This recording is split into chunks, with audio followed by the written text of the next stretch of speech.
Heads up, because you are in the Hoodwood. I'm the Black Bandit, KJ Green, welcoming you to another edition of Sports from the Hoodwood. This being the Thanksgiving edition. I'm going to run through a few things coming up in this edition. Mostly it's going to be NFL previews for the Thanksgiving week. A full slate of games on tap, getting all that, and a few things here and there. It's kind of a hit or miss show, so put on your crash helmet, buckle your seatbelts. It's going to be a quick, if I can talk, maybe. If I can talk, it will be difficult. If I can talk, it's going to be a quick and bumpy ride, so you better put on your crash helmets and buckle your seatbelts, because it's Sports from Hoodwood coming at you.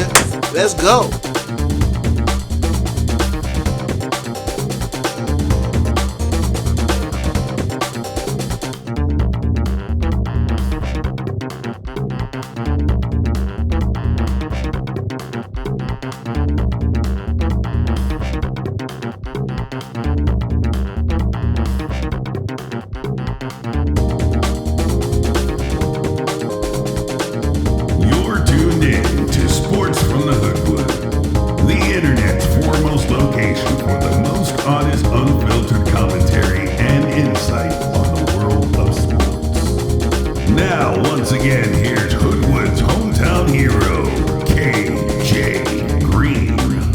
Hoodwood, where Snuffy likes his stuffing.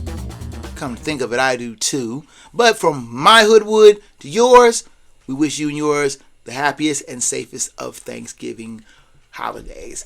My name is KJ Green, welcoming you back to another edition of Sports from the Hoodwood. And as promised, we will get into the Week 13 Thanksgiving Turkey Day games. Full docket of games on the slate this week. But I have to talk about the wild week that was last week in college football before we get into pro game.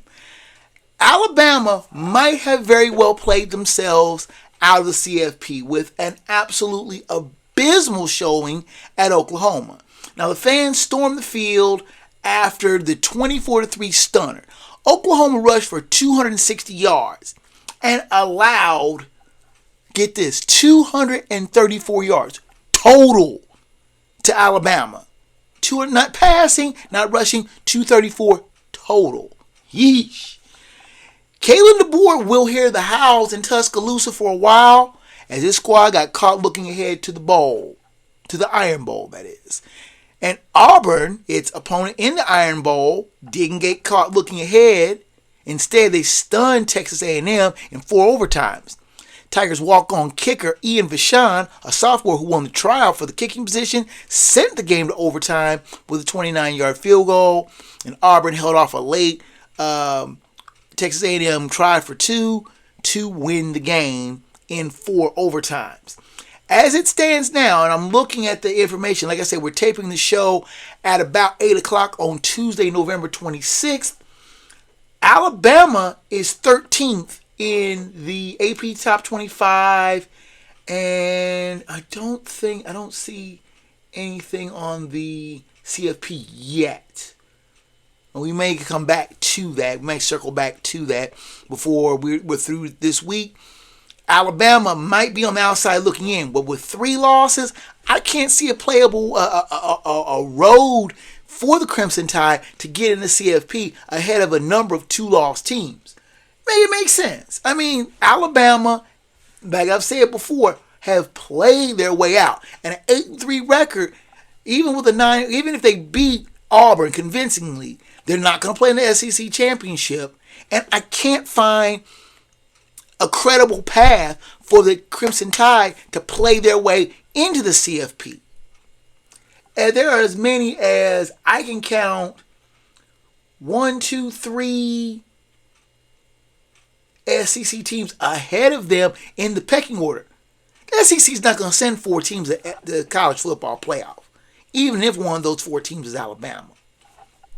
But we'll circle back to that here in a little while. The Auburn game was nutty. The Alabama game was nutty. But that wasn't even close to being the most nuttiest game of the week. Rutgers held a precarious 31-30 lead against ranked Illinois.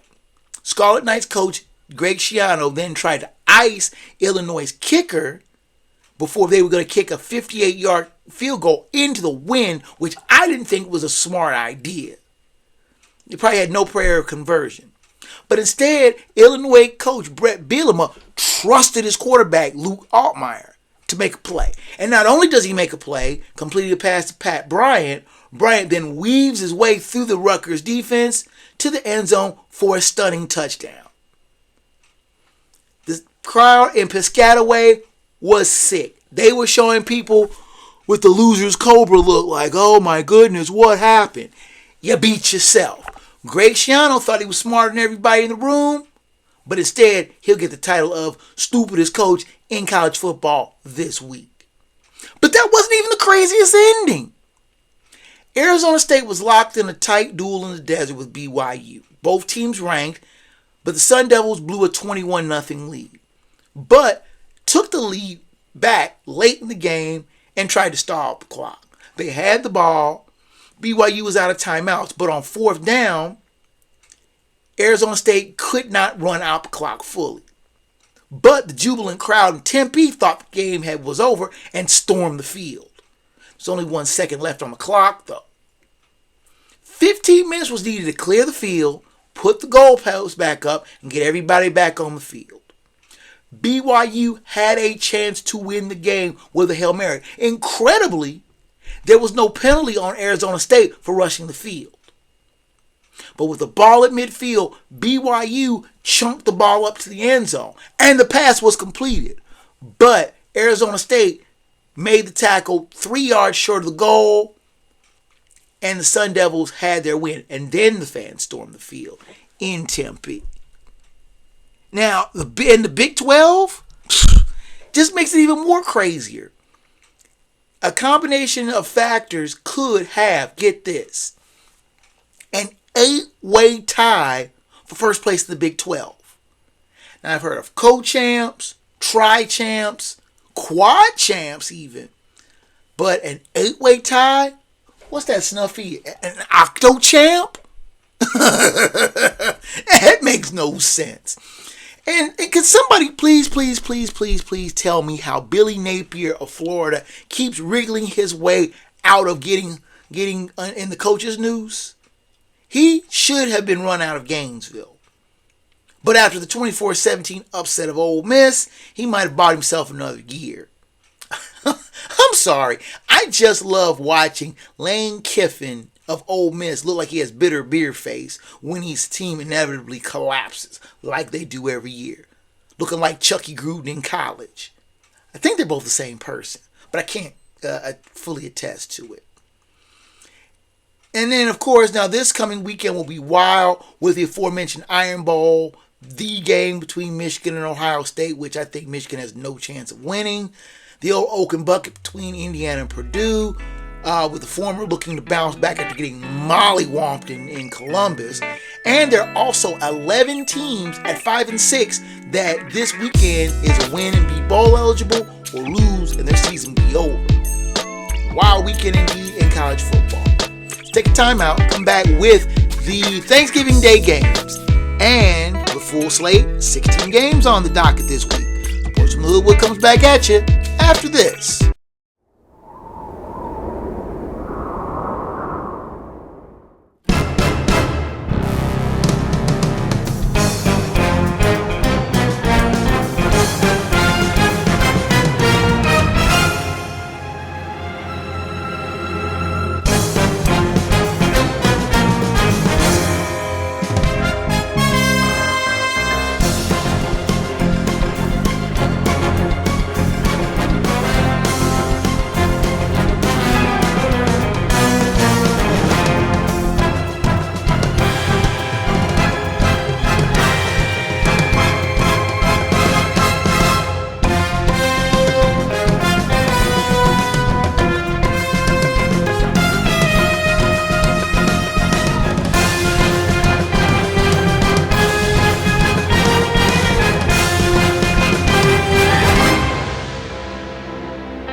You're tuned in to Sports from the Hoodwood, the internet's foremost location for the most honest insight, thorough analysis, and unfiltered opinion on the world of sports. Now, once again, here's the man of the hour, After Hours, your host, KJ Green.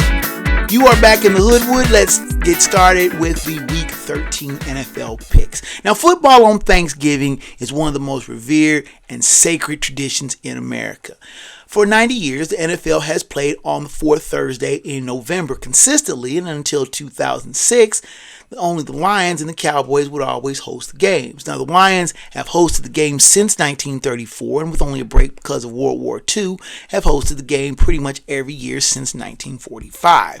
Now, the Cowboys got in on the Thanksgiving Act starting in 1966 and have hosted the game every year since 1978.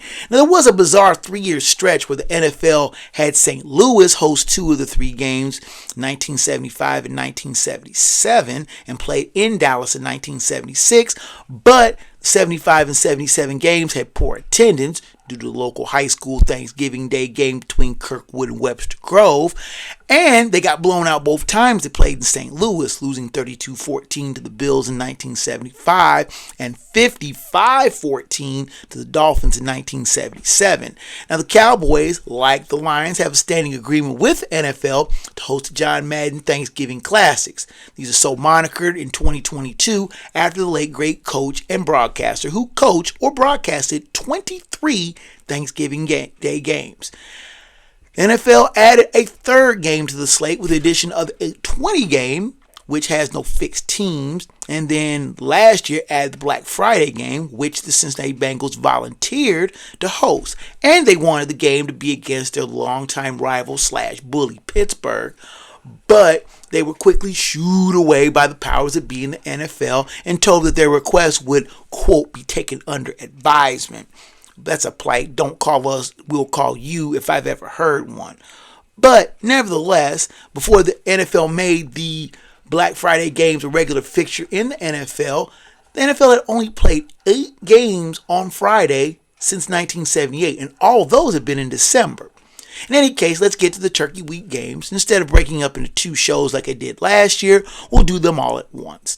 It's a full slate of games this week, all 32 teams playing 16 games, and all times are Eastern Standard. Odds are provided by ESPN Bet, and we are provided for entertainment and comparison purposes only. I tell you this because if you bet the Lions and lose, it's on you. If you have to ask why, you really need to get took to the cleaners.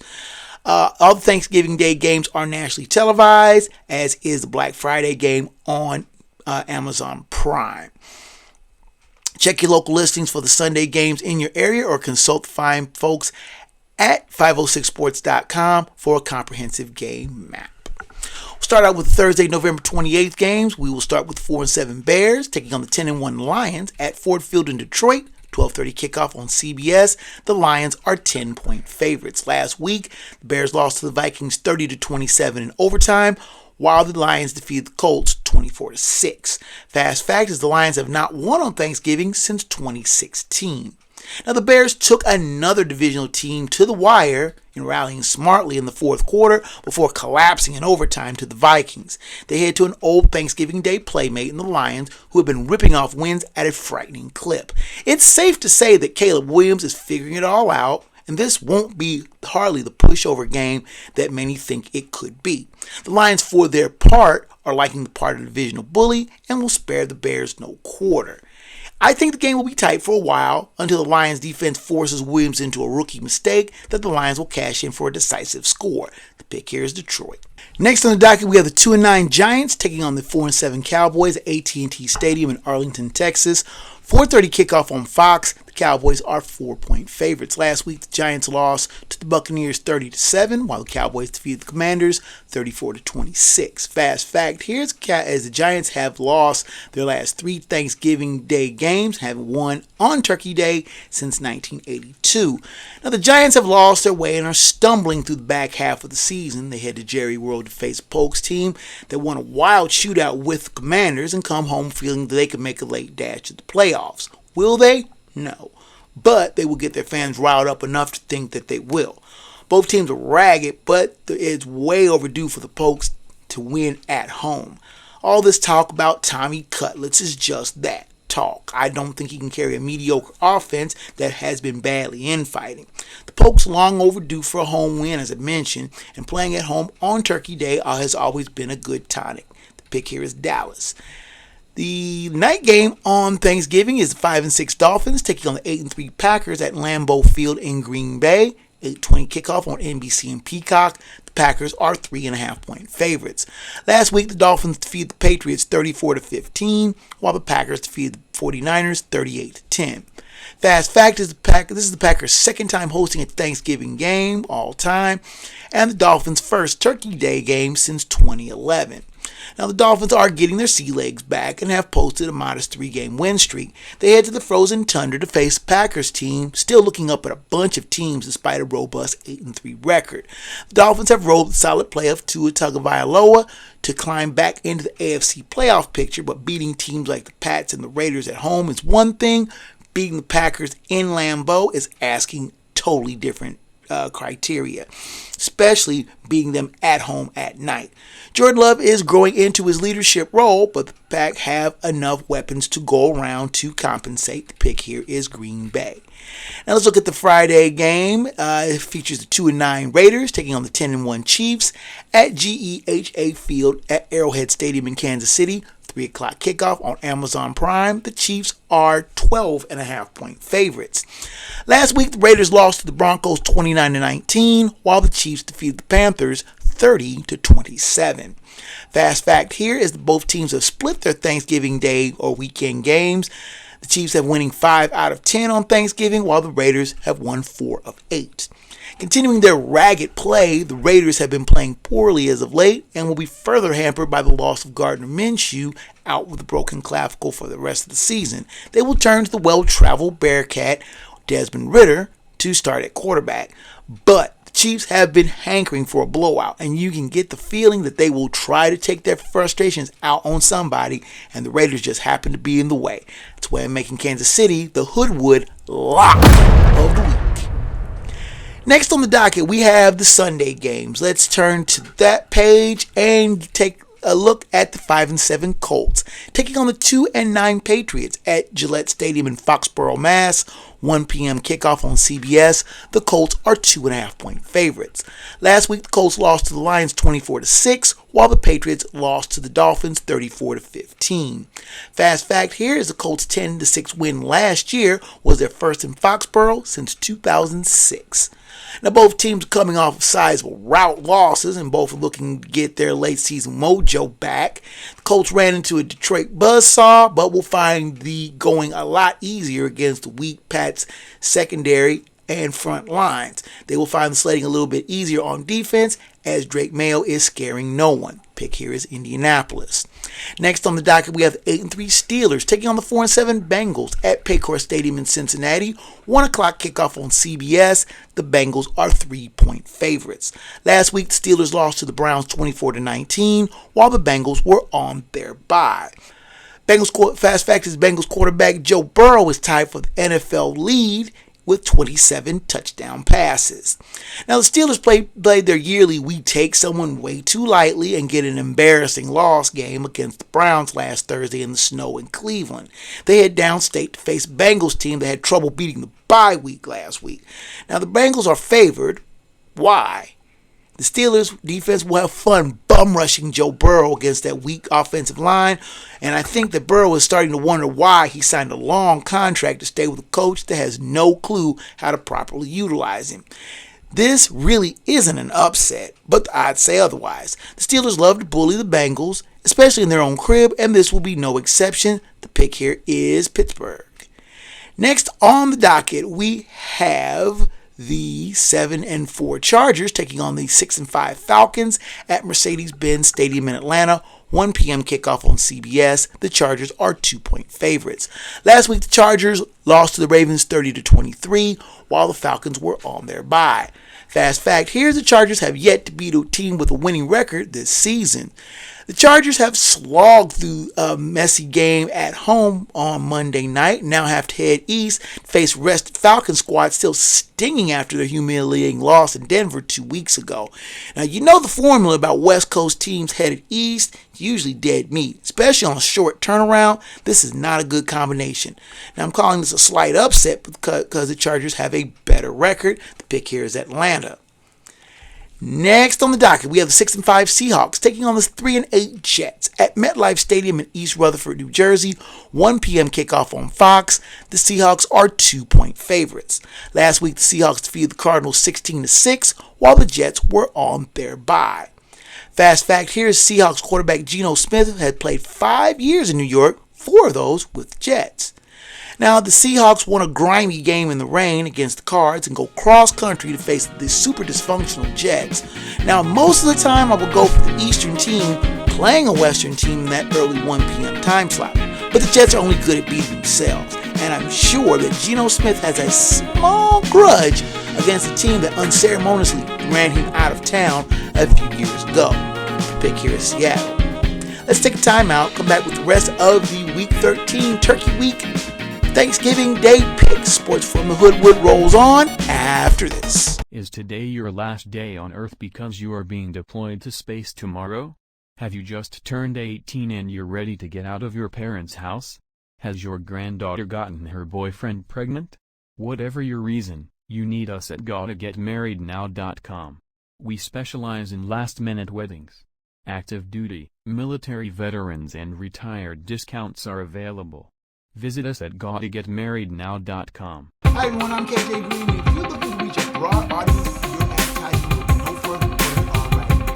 Advertise right here in the Hoodwood. We have a bunch of commercials and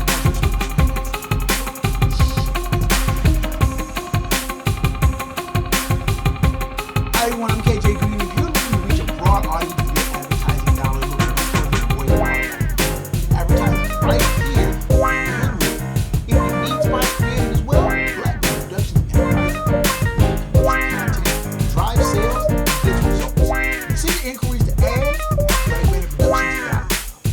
Productions and enterprises. Sounds, ideas, and images of the 21st century.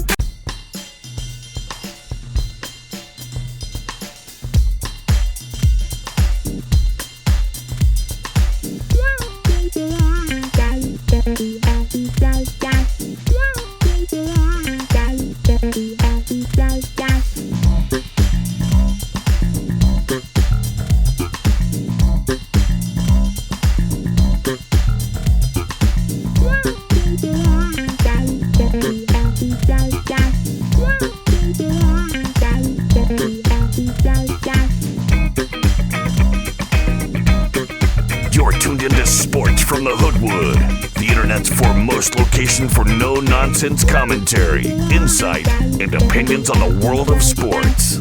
Here now live in living color, black by popular demand, your host, KJ Green. You are back in the Hoodwood. Let's continue with the Week 13 NFL picks. Next on the docket, we have the 7-5 Texans taking on the 2-9 Jaguars at Everbank Stadium in Jacksonville. 1 p.m. kickoff on Fox. The Texans are 6.5-point favorites. Last week, the Texans lost to the Titans 27-22, while the Jaguars were on their bye. Now, the fast fact here is the Texans are going after their first season sweep of the Jaguars since 2021. Now, the Texans have to be one of the most frustrating teams in NFL. Once you think they're a reliable pick, they play a puzzling game and collapse. Witness their home loss against the woebegone Titans. They head to Duval to face the Jags, still reeling from the hella beatdown that they caught against the Lions 2 weeks ago. Now, I'm still going to trust C.J. Stroud, bust out of his funk, and bounce back and have a good game. The pick here is Houston. Next on the docket, we have the 6-5 Cardinals taking on the 9-2 Vikings at US Bank Stadium in Minneapolis. 1 p.m. kickoff on Fox. The Vikings are 3.5-point favorites. Last week, the Cardinals lost to the Seahawks 16-6, while the Vikings defeated the Bears 30-27 in overtime. Fast fact here is the Cardinals have not won in Minnesota since 1977. Now the Cardinals lost a grimy slugfest to the Seahawks in the rain and now head to a venue that they haven't won in 45 years. The Cardinals' last win was in Old Metropolitan Stadium outdoors. The Vikings haven't been home in nearly a month, but it was a successful road trip as they swept all 3 games on the road trip for the first time in team history. They remain a game behind the rampaging Lions in the NFC North. This game screams trap as the Cardinals are still a sneaky good team, but their road wolves are a real problem. The Vikes have done just enough to keep my faith in them, and they have just enough offensive weapons to sneak through. The pick here is Minnesota. Next on the docket, we have the 3-8 Titans taking on the 7-5 Commanders at Northwest Stadium in Landover, Maryland. 1 p.m. kickoff on CBS. The Commanders are 5.5-point favorites. Last week, the Titans defeated the Texans 27-22, while the Commanders lost to the Cowboys 34-26. Fast fact: here's Commanders backup Marcus Mariota was once the top draft choice of the Tennessee Titans. Now, these teams are coming off of wholly unexpected results. The Titans shocked the Texans in Houston, while Commanders bumbled their way through a winnable home game, losing to the Cowboys. Jaden Daniels is in real danger of losing his shoe-in Rookie of the Year status, and the Commanders are a shadow of their once formidable selves. I do not trust Will Levis, though, to have a second straight strong game, and I'm betting that the Commanders will finally say enough and pull through with a badly needed win. The pick here is Washington. Let's go to the late games now. The first game on the late docket is the 5-6 Buccaneers taking on the 3-8 Panthers at Bank of America Stadium in Charlotte. 4:05 kickoff on Fox. The Buccaneers are 6-point favorites. Last week, the Buccaneers defeated the Giants 30-7, while the Panthers lost to the Chiefs 30-27. Fast fact is the Bucs have won each of the last 4 meetings. Now the Bucs play bully ball against the weak G-men, stay on the road, but in the division as they face the Panthers, who play the Chiefs tough before coming apart late. Baker Mayfield may finally be getting his groove back and should find the sledding just as easy against a weak Panthers secondary that repeatedly gets abused by strong passing attacks. I see no reason why it won't go this way for Baker Mayfield. The pick here is Tampa Bay. Next on the docket, we have the 5-6 Rams taking on the 4-7 Saints at Caesars Superdome in New Orleans. 4:05 kickoff on Fox. The Rams are 2.5-point favorites. Last week, the Rams lost to Eagles 30-7. Try that again. Excuse me. Next on the docket, we have the 5-6 Rams taking on the 4-7 Saints at Caesars Superdome in New Orleans. 4:05 kickoff on Fox. The Rams are 2.5-point favorites. Last week, the Rams lost to the Eagles 37-20, while the Saints were on their bye. Fast fact is the Rams have lost each of their last 4 regular season visits to New Orleans. Their last win in New Orleans was the NFC Championship game 2019. The Rams got smoked by the Eagles and now head to the Big Easy to face a Saints team that went into their bye feeling good about themselves after smashing the Browns. The Rams had all sorts of trouble stopping a strong running game, which is something that the Saints keep forgetting to use. I want to believe that the Saints have turned it around and will run with some frequency, but for some reason I just cannot buy into that myth. The pick here is the Los Angeles Rams. Next on the docket, we have the 9-2 Eagles taking on the 8-4 Ravens at M&T Bank Stadium in Baltimore. 4:25 kickoff on CBS. This is a nationally televised game. The Ravens are 3-point favorites. Last week, the Eagles defeated the Rams 37-20, while the Ravens defeated the Chargers 30-23. Fast fact is Eagles running back Saquon Barkley rushed for a team record 255 yards against the Rams last week. Both teams are coming in off of wins in LA a day apart, both garnering wins at SoFi against the Rams and Chargers respectively, and both head back east for a late afternoon tilt in Charm City. The Eagles are rolling, having won 7 straight, and their offense is humming behind Barkley, who ran all over the Rams, and the Ravens are putting up impressive numbers almost every week. Their brand of bully ball seems to overwhelm everyone. Tough call here, but I think that the Ravens will utilize Derrick Henry a little bit more to keep the Eagles' offense off the field and prevent it from picking on its notoriously weak secondary. The pick here is Baltimore. That's Hoodwood upset of the week. Next on the docket, we have the Sunday night game, which is 5-6 49ers taking on the 9-2 Bills at Highmark Stadium in Orchard Park, New York. 8:20 kickoff on NBC and Peacock. The Bills are 7-point favorites. Last week, the 49ers lost to the Packers 38-10 while the Bills were on their bye. Fast fact here is the Bills have scored 30 or more points in 5 straight games. When the schedule was drawn up, this looked like a potential Super Bowl preview. Instead, the Niners limp into Buffalo after getting whomped by the Pack, and this brooks no better situation as the rest of the Bills look to keep the Chiefs in their sights in the AFC playoff race. The Niners defense will be on the field way too much as the Niners offense won't be able to generate the kind of points to keep up, and like last week, things will get out of control fast. Pick here is Buffalo. Finally, we have the Monday night game, which is the 3-8 Browns taking on the 7-5 Broncos at Empower Field at Mile High. 8:15 kickoff on ESPN. The Broncos are 5-point favorites. Last week, the Browns defeated the Steelers 24-19, while the Broncos defeated the Raiders 29-19. Fast fact is the Broncos have won 25 of the 32 all-time meetings between the clubs.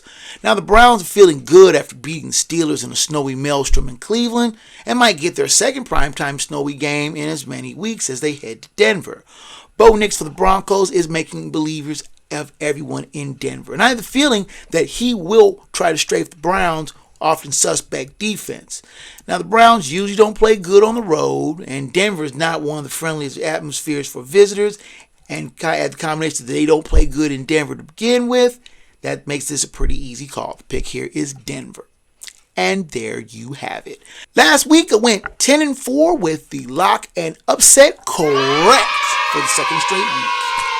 Overall, I'm 119-63, 7-5 on the locks, 5-7 on the upsets. And finally, you know that means your time here in the Hoodwood is just about done, with the music coming up in the background here shortly. Thank you so much for your visit on this shortened week. Now, the show's email is kjgreen@sportsfromthehoodwood.com. Please send me emails regarding show topics, both past and future, questions, comments on the show, both praise and criticism. I do welcome your correspondence, and we'll try to get back with you in a timely manner. Now, the show's website is sportsfromthehoodwood.com. We have a back catalog of shows dating back 12 years in both audio and video forms. Check that out. There are any shows that you may have missed. You can join the debate and conversation on the Sports from the Hoodwood page on Facebook. We have video podcast simulcast, which you post there first, as well as other topics, funny stuff I find on the web, plenty of great sports debate, and lots more. Post often, remember, post frequently. Please do join up. We have a lot of fun on that site. A lot of great contributors that they put really good stuff up. The video versions are on YouTube. Please hit that subscribe button, smash that like button for more great content. Now, the link to the podcast is on the show's Blue Sky feed. We have moved social media feeds to @hoodwoodsports.bsky.social.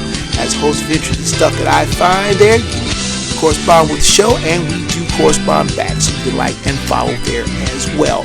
Audio version is on Spotify, Amazon Music, iHeartRadio, Pandora, Samsung Podcast, Apple Podcasts, and a host of other podcast platforms and providers. If Hoodwood is not on your favorite, please do ask for it. Drop me a line, I'll see what I can do to get it there. As we've expanded our podcast available thanks to your support. As always, special thanks to Ready Rage Pictures for providing production assistance to both the show and website. And that is it from the Hoodwood. Ladies and gentlemen, boys and girls, have a happy Thanksgiving. Don't eat too much like Snuffy might do. And until next time, fellow sports fans, I'm merely Bev's son, KJ Green. Sports from the Hoodwood is a Black Bandit Productions and Enterprises presentation of a